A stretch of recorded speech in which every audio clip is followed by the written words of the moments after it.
नमस्ते, चैनल पर आपका स्वागत है। कल हमने देखा था कि किस प्रकार हेस्टिंग्स ने जो मेटकॉप की सहायता से राजपूताना के समस्त राज्यों के साथ जो संधियां करी थी। आज हम पढ़ते हैं डलहौजी की व्यपगत का सिद्धांत या डलहौजी की नीतियाँ, जिसको डॉक्ट्रिन ऑफ लैप्स कहते हैं, हड़प की नीति भी कहते हैं, विलय की नीति भी कहते हैं और इसको गोद निषेध प्रथा भी कहा जाता है। डलहौजी ने लगभग राजपूताना के अलावा राजपूताना में जो हेस्टिंग्स ने संधियां की थी, उस हिसाब से डलहौजी ने जो लगभग 1848 से लेकर के 1855-56 तक के बीच में जो संधियां करी थी, वो दो प्रकार से करी थी। दो रास्ते अपनाए थे इसमें, एक कूटनीतिक रास्ता और युद्ध। जो राजा नहीं मानता युद्ध करके अपनी कंपनी का विस्तार करता था। दूसरी चीज थी कूटनीति, जिससे कि मेन इम्पोर्टेंट जो एक इनका हथकंडा था वो था गोद निषेध प्रथा। जिस भी राजे का पुत्र नहीं होता था तो उस राजे को डलहौजी जो है अपनी ब्रिटिश साम्राज्य में मिला लेता था। जैसे संबलपुर है, सतारा है, अवध है, झांसी है, इस प्रकार के राज्यों को जो है वो डलहौजी ने अपने साम्राज्य में मिलाया था विलय की नीति के तहत। यानी डलहौजी ने कुछ तीन प्रकार के स्टेट्स बनाए थे, जिसमें ऐसे स्टेट जिन्होंने कभी अंग्रेजों की सत्ता स्वीकार नहीं की थी, दूसरे इस प्रकार के स्टेट जो मराठों को कर देते थे, तीसरे इस प्रकार के स्टेट जो अंग्रेजों ने बनाए थे। इस तीन प्रकार के राज्यों में प्रथम के दो प्रकार के राज्यों से जो डलहौजी किसी प्रकार की कोई जबरदस्ती संधि नहीं करता था, लेकिन थर्ड प्रकार के राज्य में जिनको अंग्रेजों ने बनाया था, उससे इस प्रकार की संधि की गई। ऐसी रियासतें जो उच्चतर शक्ति के अधीन नहीं थी और ना ही कर देती थी, यानी अंग्रेजों के अधीन नहीं थी ना ही कर देती थी। दूसरे प्रकार की जो रियासतें मुगल सम्राट अथवा पेशवा के अधीन थी और उन्हें कर देती थी, लेकिन अंग्रेजों के अधीन नहीं थी। तीसरी प्रकार की रियासत जो सनद के द्वारा स्थापित थी या फिर पुनर्जीवित की गई थी। इस प्रकार की जो तीसरे प्रकार के जो स्टेट्स थी, रियासत थी, उनसे ये संधियां जबरदस्ती की गई थी। तो उनमें देखिए, आइए डलहौजी की नीति जो है वो पढ़ते हैं। डलहौजी कहता था कि राजाओं की निजी संपत्ति के उत्तराधिकार के लिए उसके दत्तक पुत्र की अनुमति है, परंतु गद्दी पर अधिकार के लिए उसे अनुमति नहीं है। यानी राजा नहीं बन सकता दत्तक पुत्र, उसके लिए सरकार की अनुमति परम आवश्यक है। सरकार दूसरी और तीसरी श्रेणी के लिए गोद लिए पुत्र को गद्दी पर बैठाने की अनुमति नहीं देगी और वे रियासतें व्यपगत हो जाएगी, यानी छीन ली जाएगी। डलहौजी का मानना था कि इस प्रकार के आगे का अक्सर से पालन होना चाहिए और कंपनी को अन्य प्रदेशों को प्राप्त करने का कोई अवसर नहीं खोना चाहिए। यानी कंपनी अपना प्रशासन बढ़ाने के लिए, अपना साम्राज्य बढ़ाने के लिए किसी भी प्रकार का रास्ता जो अपना सकती है।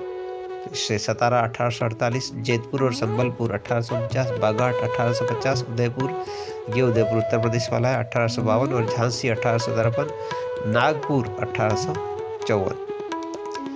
सतारा को मिलाया था सबसे पहले 1848 ईस्वी में। क्यों? क्योंकि सतारा के राजा अप्पा साहिब को कोई पुत्र नहीं था और दत्तक पुत्र जो लिया था, उस दत्तक पुत्र को जो वो बिना अनुमति के बनाया था। इसलिए लॉर्ड हेस्टिंग्स की 18 की संधि जो थी, उस हिसाब से प्रताप सिंह जो है वो राजा बना था। लेकिन बाद में जो है अप्पा सिंह जो राजा बन जाता है और उसका जो है कोई पुत्र नहीं होता है। जब पुत्र नहीं होता है तो उस राज्य को डलहौजी ने आश्रित राज्य घोषित कर दिया था और आश्रित राज्य घोषित करने के पश्चात इसको दत्तक पुत्र लेने का अधिकार नहीं दिया गया और सतारा को कंपनी राज्य में मिला लिया गया। उसके बाद संबलपुर को भी इसी प्रकार कंपनी में, क्योंकि नारायण सिंह के कोई पुत्र नहीं था और ना ही कोई दत्तक पुत्र बना सके थे, इस वजह से डलहौजी ने 1849 में संबलपुर को मिला लिया। उसी बाद झांसी में राव गंगाधर के कोई पुत्र नहीं था और महारानी लक्ष्मीबाई, झांसी की रानी लक्ष्मीबाई ने जो दत्तक पुत्र लिया था, उस दत्तक पुत्र का जो है वो इन्होंने कंपनी शासन डलहौजी ने नहीं माना और इस प्रकार से अधीनस्थ सहयोग की शर्तों पर जो है वो राज्य को मिला लिया गया था नवंबर 1853 में। फिर नागपुर की बात आती है। नागपुर में 1817 में लॉर्ड हेस्टिंग्स ने भोसले परिवार से एक शिशु राघोजी तृतीय को उत्तराधिकारी स्वीकार किया था। राघोजी जो शिशु था और सर रिचर्ड जेनकिंस ने 1830 तक उसके संरक्षक के रूप में कार्य किया था। तो नागपुर में कौन संरक्षक था? जेनकिंस। आवश्यकता को प्राप्त होने पर शासन उसको सौंप दिया। 1853 में राजा का बिना दत्तक पुत्र गोद लिए स्वर्गवास हो गया और स्वर्गवास होने के बाद में दत्तक पुत्र या गोद पुत्र नहीं लेने दिया गया और नागपुर का ही जो बिना विलय कर दिया गया 1853 में। नागपुर के विलय से जो उपजाऊ जमीन उनको मिली, जिससे कि लगभग 80,000 वर्ग मील का क्षेत्र था, जो अच्छा उत्पादित क्षेत्र, जिससे कपास अच्छी होती थी। डलहौजी ने इस संधि के साथ साथ ही कई राजाओं को उपाधि और पेंशन को बंद कर दिया। जैसे नाना साहब को पेंशन नहीं दी गई, पेशवा की पेंशन बंद कर दी गई। इस प्रकार जो वो कई उपाधियों का अंत भी कर दिया गया था। हाँ, डलहौजी ने कुछ सुधार भी किए थे। हाँ, चलिए, बराड़ का विलय 1853 हैदराबाद के निजाम की ओर बहुत सी धनराशि जो उसे सहायक सेना के रूप में भरण पोषण के लिए देनी थी, यानी सहायक सेना अंग्रेजों की रखी गई थी, उस सेना के भरण पोषण के लिए पैसे देने थे, जो दे नहीं पाया। उसके बदले में जो बराड़ का विलय जो है वो कर दिया गया। कंपनी शासन लगभग 50 लाख रुपये वार्षिक कर देता था।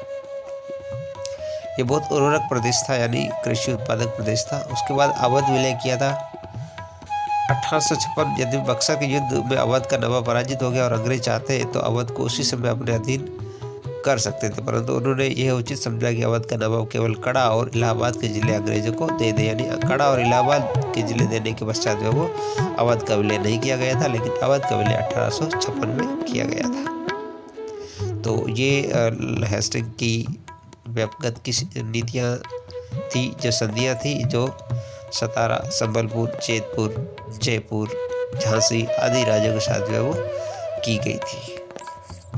चलिए, आगे वाला पार्ट जो है वो नेक्स्ट पढ़ेंगे। डलहौजी के सुधार वगैरह, शिक्षा में सुधार, प्रशासन में सुधार, सैनिक सुधार। तो आई होप कि आपको थोड़ा बहुत समझ में आ गया होगा। इसको 1, 2, 3 बार पढ़िए, देखिए। फाइल आपको इसी के साथ अटैच की हुई मिल जाएगी। Thank you so much.